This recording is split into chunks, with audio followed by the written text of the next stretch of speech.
संस्थाओं के खिलाफ जो भड़का रहे हैं लोगों को, इससे देश में अराजक का माहौल बनेगा। जब से राहुल गांधी ने जेनजी का नाम लिया है, देश की राजनीति में भयंकर घमासान मचा हुआ है। बीजेपी अब खुलकर कह रही है कि राहुल गांधी का असली एजेंडा तो यही है कि नेपाल और बांग्लादेश जैसे हालात भारत में बना दो। नेपाल में जिस तरह से जेनजी ने विद्रोह करके सरकार गिरा दी, क्या वैसा ही कुछ राहुल गांधी के दिमाग में पक रहा है? लेकिन अगर ऐसा कुछ है तो यह प्लान राहुल गांधी को ही उल्टा पड़ सकता है, क्योंकि फेक नैरेटिव बनाकर नरेंद्र मोदी को हराने का अब तक का कोई भी पैतरा राहुल गांधी या इंडी गठबंधन का काम नहीं आया। बॉस, आप पिछले 11 साल का बैकग्राउंडर देख लीजिए। नरेंद्र मोदी के खिलाफ जो फेक नैरेटिव उनके विपक्षी लेकर आए, सब फेल हो गए। भाई राफेल का मुद्दा लेकर आए, चौकीदार चोर कहने लगे। लोकसभा में दूसरी बार नरेंद्र मोदी को पब्लिक ने जिता के भेजा कि हमको विश्वास है भाई, चोर नहीं आदमी। संविधान का मुद्दा बनाया, संविधान आरक्षण को खतरे में बताया, मोदी तीसरी बार पीएम बन गए। राहुल गांधी और इंडी गठबंधन के इस फेक नैरेटिव की कहानी यहीं खत्म नहीं हुई। एक के बाद एक ऐसा होता चला, कभी अडानी अंबानी, कभी अडानी हिंडनबर्ग, कभी नरेंद्र सरेंडर, कभी डेड इकोनॉमी। नरेंद्र मोदी के खिलाफ फेक नैरेटिव की आंधी चलाकर देख ली गई, लेकिन नरेंद्र मोदी टस से मस नहीं हुए। नरेंद्र मोदी का कुछ भी ये लोग बिगाड़ नहीं पाए। मोदी चुनाव पर चुनाव जीतते चले गए। अब वोट चोरी का नैरेटिव ये लोग लेकर आए और इसी में अब धीरे से जेनजी को जोड़ लिया गया। लेकिन 24 घंटे के अंदर वोट चोरी के नैरेटिव की धज्जियां उड़ गई। 24 घंटे के अंदर ही जेनजी ने जवाब भी दे दिया। पाठशाला में राहुल गांधी के जेनजी वाले दाव का उल्टा रिजल्ट आ गया है। इस रिजल्ट में राहुल गांधी पास हुए या फेल, आज आपको दिखाऊंगा। जेनजी राहुल गांधी को लेकर क्या सोचता है, नरेंद्र मोदी को लेकर क्या सोचता है जेनजी। अलग अलग शहरों से नवभारत ने ग्राउंड रिपोर्ट दर्ज की है। जेनजी से बात कर तैयार की है ये ग्राउंड रिपोर्ट कि क्या वो सड़क पर आएगा। इसके अलावा आपको राहुल गांधी के राजनीतिक गुरु सैम पित्रोदा के नए कांड के बारे में भी बताऊंगा। लेकिन पहले राहुल गांधी के जेनजी वाले बयान पर जो बवाल मचा है, उसकी एक झलक देखिए। मैं देश के कॉन्स्टिट्यूशन की रक्षा कर रहा हूं, संविधान की रक्षा कर रहा हूं।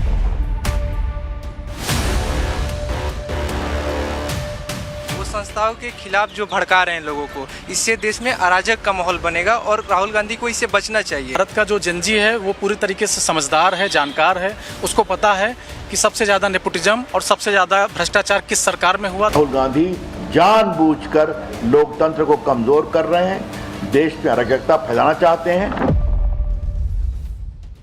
जेनजी के आंदोलन को यदि वो उठाना चाहते हैं तो हम तो राहुल गांधी के साथ हैं। पूरी गांधी फैमिली देश छोड़ती हुई नजर आएगी। नेपाल जैसी जब क्रांति आएगी, राहुल गांधी का घर फूंक दिया जाएगा। आपके करीबी सैम पित्रोदा पाकिस्तान को अपना घर कह रहे हैं, आप चुप क्यों हैं? यानी जेनजी को लेकर भयंकर सियासी बवाल मचा हुआ है। और यह बवाल इसलिए मचा है क्योंकि जेनजी में वो ताकत है जिसके सामने बड़ी बड़ी सरकारें पस्त होती दिखी। नेपाल में क्या हुआ हाल में, ये सबने देखा है।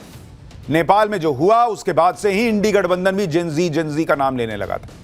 इंडी गठबंधन सोच रहा था कि भारत में भी जेनजी सड़क पर आ जाए तो भाई नरेंद्र मोदी के खिलाफ इंडी गठबंधन का काम बन जाएगा। और इसी में राहुल गांधी ने कल जेनजी का जिक्र कर दिया अपने ट्वीट में। राहुल गांधी ने कल जेनजी का नाम लेकर कहा था कि यही लोग संविधान और लोकतंत्र बचाएंगे और वो जेनजी के साथ हमेशा खड़े हैं। लेकिन सवाल तो यह है कि क्या जेनजी राहुल गांधी के साथ खड़ा है? जेनजी को लेकर आज हमने राहुल गांधी के नए दाव का टेस्ट भी किया, जिसका रिजल्ट अभी आपको थोड़ी देर में दिखाऊंगा। यह भी बताऊंगा कि जेनजी राहुल गांधी के बारे में क्या सोचता है। लेकिन पहले आपको दिखाता हूं कि राहुल गांधी के जेनजी वाले बयान पर उनकी सियासी क्लास कैसे लग गई। भाई राहुल गांधी की एक ही दिक्कत है, ना वो चल पा रहे ना उनके मुद्दे चल पा रहे। बीजेपी ने राहुल गांधी को क्या कहा, एक बार सुनिए, फिर आपको कांग्रेस क्या जवाब दे रही है वो भी सुनवाता हूं। इसके अलावा जो अभी नेपाल और बांग्लादेश में हुआ है, जिसके साथ की राहुल गांधी अपने आप को जोड़ना चाहते हैं, दोनों जगह पर जेनजी क्या कह रहा है? हम परिवारवाद के खिलाफ हैं, परिवारवादी पार्टी के खिलाफ हैं। परिवारवाद कहां है? मोदी जी तो परिवारवादी नहीं है। मोदी जी तो ग्राउंड से जो है लड़ाई करके आए हैं, यहां ऊपर उठकर आए हैं। मैं जब आपके सामने बोल रहा हूं, मेरे परिवार में तो कोई सांसद विधायक नहीं है, मैं भी एक छोटे से गांव से उठकर जो है यहां आया हूं। जेनजी के आंदोलन को यदि वो उठाना चाहते हैं तो हम तो राहुल गांधी के साथ हैं।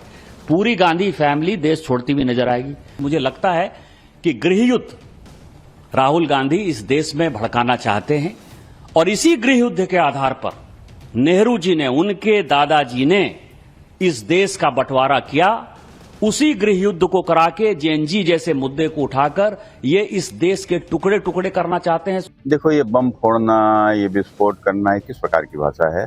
तो आतंकवादियों की भाषा है बम फोड़ना, ये पाकिस्तानियों की भाषा है। तो कुल मिलाकर ये इनका चरित्र इससे दर्शाता है। नेपाल जैसी जब क्रांति आएगी, राहुल गांधी का घर फूंक दिया जाएगा, अखिलेश यादव का घर फूंक दिया जाएगा। आप लिख लीजिए मेरी बात को। इनके सब के ऊपर, राहुल गांधी के ऊपर भ्रष्टाचार के मुकदमे हैं। राहुल गांधी के बयान पर बीजेपी गुस्से में। दूसरी तरफ इंडी गठबंधन के नेताओं के दबे अरमान बाहर आ रहे हैं। इंडी गठबंधन के नेता राहुल गांधी के जेनजी वाले बयान को सही बता रहे हैं।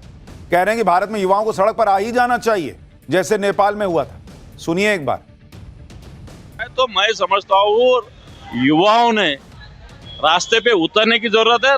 युवाओं में बड़े पैमाने पे नाराजगी है, अन्याय की भावना निर्माण हुए। मैं समझता हूँ युवा आने वाले समय में नेपाल जैसा रास्ते पे उतरेंगे।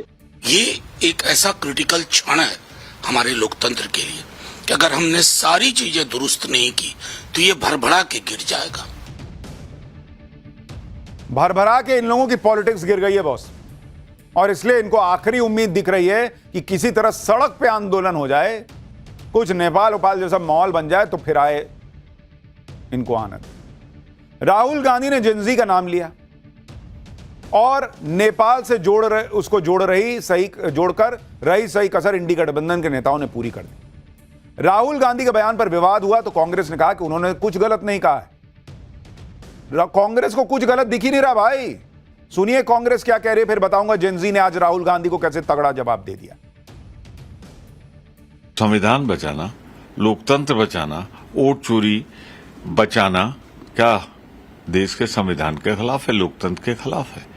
पर भाजपा अपने दामन में झांक के देखते हैं तो उनको नजर आती है वोट चोरी। राहुल गांधी कुछ भी कर दें, कांग्रेस वालों को कुछ गलती दिखती ही नहीं। कांग्रेस किस लेवल की पॉलिटिक्स कर रही है उसे उसमें भी कोई गलती नहीं दिखती। पीएम मोदी के मां को लेकर एआई वाला वीडियो डाले थे, इन लोगों को उसमें भी कुछ गलती नहीं दिख रही थी। हाईकोर्ट ने हटवा ना दिया वीडियो। राहुल गांधी जेनजी वाला दांव चल रहे थे, लेकिन 24 घंटे में यह दांव फेल हो गया। जेनजी से जुड़े एक चुनाव में राहुल गांधी और कांग्रेस को झटका लग गया।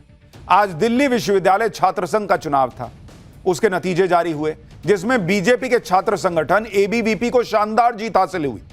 दिल्ली विश्वविद्यालय के छात्रों ने 4 में से 3 सीटें एबीवीपी को दे दी और राहुल गांधी की कांग्रेस और उसके छात्र संगठन एनएसयूआई को सिर्फ 1 सीट मिली। एबीवीपी के विनिंग कैंडिडेट ने जमकर जश्न मनाया। समर्थकों ने जीते हुए कैंडिडेट्स को कंधे पर उठाकर जुलूस निकाला। आप देखिए, जेनजी बीजेपी के एबीवीपी को जिता रहा है बॉस। जेनजी क्या चाहता है राहुल गांधी देखिए कैसे जीत के बाद माहौल बना हुआ। दिल्ली विश्वविद्यालय छात्र संघ के चुनाव में रिजल्ट आ चुका है। 3 सीटें एबीवीपी जीती है, वहीं 1 सीट जो है वह एनएसयूआई जीती है। दिल्ली विश्वविद्यालय के छात्रों ने एक ऐतिहासिक निर्णय दिया। आप देखिए कि दिल्ली विश्वविद्यालय के छात्र आज राष्ट्रवादी विचारधारा के साथ है। बस यही कहना चाहूंगा कि बहुत खुश हूँ, सब लोगों ने बहुत साथ दिया और बहुत भारी बहुमत से जीते हैं। जो वादे आप लोगों के थे पूरे होंगे? बिल्कुल बिल्कुल, कल से काम पे। किस तरीके से लोगों की बड़ी तादाद यहाँ पर पहुंची है और पूरे विश्वविद्यालय के कैंपस में इस वक्त जश्न का माहौल है, एबीवीपी के लोगों की तरफ भी, और साथ ही साथ यहाँ पे जश्न का माहौल है।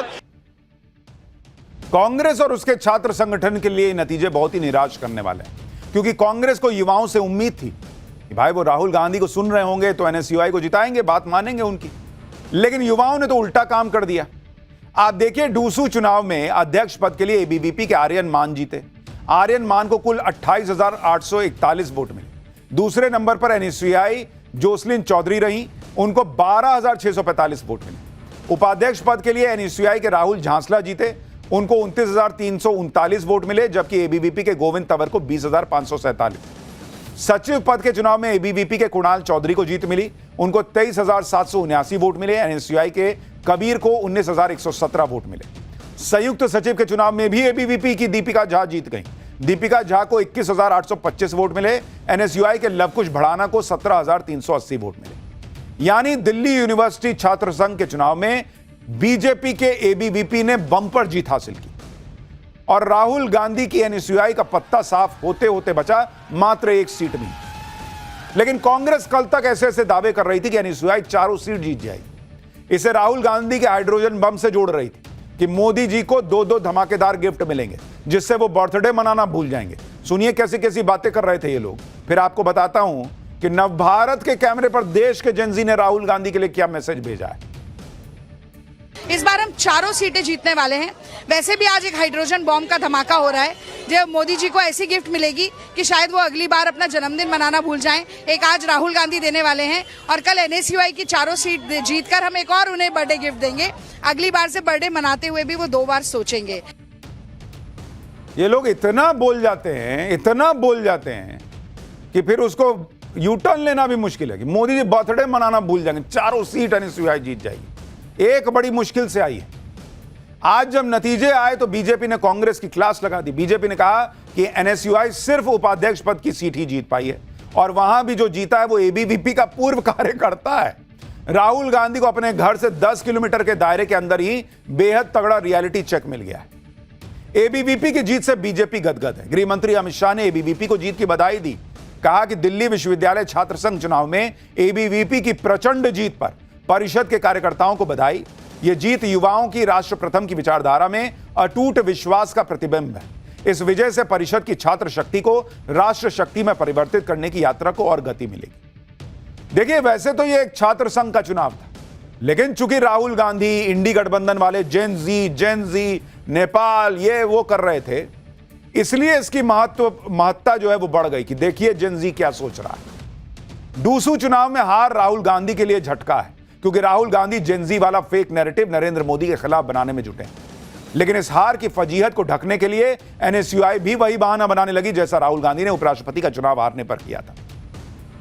कल वोटिंग खत्म होने के बाद से ही एनएसयूआई के कैंडिडेट वोट चोरी का आरोप लगाने लगे। कह रहे थे कि चुनाव में गड़बड़ हुई है, ईवीएम में स्याही लगाई जा रही है जिससे एबीवीपी के कैंडिडेट को वोट बढ़ाया जा सके। जो राहुल गांधी कह रहे हैं वही एनएसयूआई वाले गाना शुरू कर दिए कि वोट चोरी हुई है। सुनिए कल क्या कहा था उनके अध्यक्ष पद के कैंडिडेट ने। विश्वविद्यालय प्रशासन से, दिल्ली की सरकार से और देश की सरकार से पूछना चाहती हूँ कि जो मैंने मेहनत करी है और जो आज के दिन 4-5 घंटों में मेरी सारी मेहनत पर पानी फेरा जा रहा है, जो चीटिंग हो रही है उसका रिस्पॉन्सिबल कौन है। मैं देश की सरकार से पूछना चाहती हूँ कि वोट चोरी का मुद्दा तो आप यहाँ तक ले आए, स्टूडेंट छात्र कैसे एक दिल्ली विश्वविद्यालय में चुनाव लड़। ये चिटिंग है। राहुल गांधी से लेके उनके छात्र संघ के नेता तक यही गाना गा रहे हैं, ये चिटिंग है। मोदी जी कैसे जीत गए, ये चिटिंग है। ये सही है कि चुनाव जीत जाओ तो सब ठीक, हार जाओ ईवीएम खराब, वोट चोरी, फलाना ढिमकाना, संवैधानिक संस्थाओं को कटघरे में खड़ा कर दो। बॉस पब्लिक नहीं पसंद कर रही, राहुल गांधी को नहीं समझ में आ रहा, कांग्रेस को नहीं समझ में आ रहा। ये जेनजी बता रहा है बॉस कि ये सब नहीं चलेगा। बीजेपी राहुल गांधी पर भड़की हुई है, कह रही कि राहुल गांधी देश का माहौल बिगाड़ना चाहते हैं। बीजेपी वालों को सुन लीजिए, फिर मैं आपको दिखाता हूं नवभारत ने जो देश भर के अलग अलग जेनजी से पूछा है सवाल कि क्या वो सड़क पर आएंगे, क्या लोकतंत्र खतरे में है, राहुल गांधी के बारे में वो लोग क्या सोचते हैं। वो पूरी रिपोर्ट आपको दिखाऊंगा, पहले सुनिए बीजेपी वालों। क्या कहना चाहते हैं राहुल गांधी? आप कहना क्या चाहते हैं कि एक जेनजे के नाम पर देश में आप अराजकता फैलाना चाहते हैं?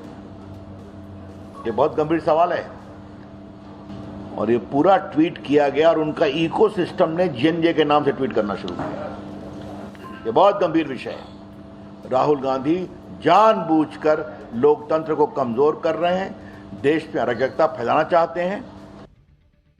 राहुल गांधी फ्रस्ट्रेशन में है, हताशा में, और मैंने पहले भी कहा था ये नकल सब कभी मोदी जी का नकल करेंगे, कभी जैन जेड की बात करेंगे। ये अर्बन नक्सल बनना चाहते हैं। राहुल गांधी ने कल जो जेनजी वाला दाव चला था उस पर हमने देश के युवाओं से भी बात की। ये वो युवा हैं जिनको जेनजी कहा जाता है। इन्हीं से राहुल गांधी ने लोकतंत्र और संविधान बचाने की अपील की थी। कहते मेरा काम नहीं है, तो युवाओं का काम है सड़क पर उतर के लोकतंत्र बचाना। इनके हिसाब से राहुल गांधी की बातों पर दिल्ली के युवा क्या सोच रहे हैं, पहले उसको सुनिए, फिर आपको देश के अलग अलग हिस्सों के युवाओं की बात सुनाऊंगा। वो संस्थाओं के खिलाफ जो भड़का रहे हैं लोगों को, इससे देश में अराजक का माहौल बनेगा और राहुल गांधी को इससे बचना चाहिए। और जैन जी को जिस तरीके से वो भड़का रहे हैं, तो सबसे पहले जैन जी का तो ये कर्तव्य बनता है कि राहुल गांधी के खिलाफ ही खड़े हो। जिस तरीके से उनका वंशवाद को लेकर वो लोग आगे बढ़ रहे हैं, पूरे कांग्रेस में सबसे ज़्यादा काबिल वही इंसान है क्या? यहाँ का युवा राष्ट्र प्रथम की भावना से सोचता है और जिस राष्ट्र प्रथम में उसके लिए सबसे पहले देश आता है। और हम अधिकार बोध की नहीं, कर्तव्य बोध की बात करते हैं। राहुल गांधी अपना कर्तव्य कर रहे हैं कि नहीं, सबसे पहले उनको इस विषय में सोचना चाहिए। भारत में ऐसा कुछ भी नहीं होगा। उसका 2 रीजन है। पहला बात कि भारत का जो जेनजी है वो पूरी तरीके से समझदार है, जानकार है। उसको पता है कि सबसे ज़्यादा नेपोटिज्म और सबसे ज़्यादा भ्रष्टाचार किस सरकार में हुआ था और किस परिवार में होता है, वो सब कुछ जानता है। कोई भी जेनजी इतना बेवकूफ़ नहीं है आज के टाइम पे कि राहुल गांधी जैसे पॉलिटिशियन को सपोर्ट करे। और जो वो बात करते हैं वोट चोरी की, सबसे पहले उनसे पूछो जाके कि वोट चोरी का जो उनकी हिस्ट्री है वोट चोरी की, तो वो तो उन्होंने ही स्टार्ट करी थी। भाई दिल्ली क्या जेनजी कह रहा है कि इतने बेवकूफ न बैठे हम लोग कि राहुल गांधी ने कह दिया वोट चोरी और हम मान लिया और हम सड़क पर आ जाएंगे। इसी तरह से हमने मुंबई में कॉलेज स्टूडेंट्स और जेनजी से राहुल गांधी के बारे में सवाल पूछा। मुंबई के युवाओं ने राहुल गांधी को ही सबसे बड़ा नेपो किड बता दिया। इन युवाओं ने कहा कि वो देश के संविधान और लोकतंत्र का पूरा भरोसा करते हैं। राहुल गांधी को अपनी पॉलिटिक्स खतरे में लग रही है, इसलिए वो ये सारी बातें कर रहे हैं। ये जेनजी कह रहा है।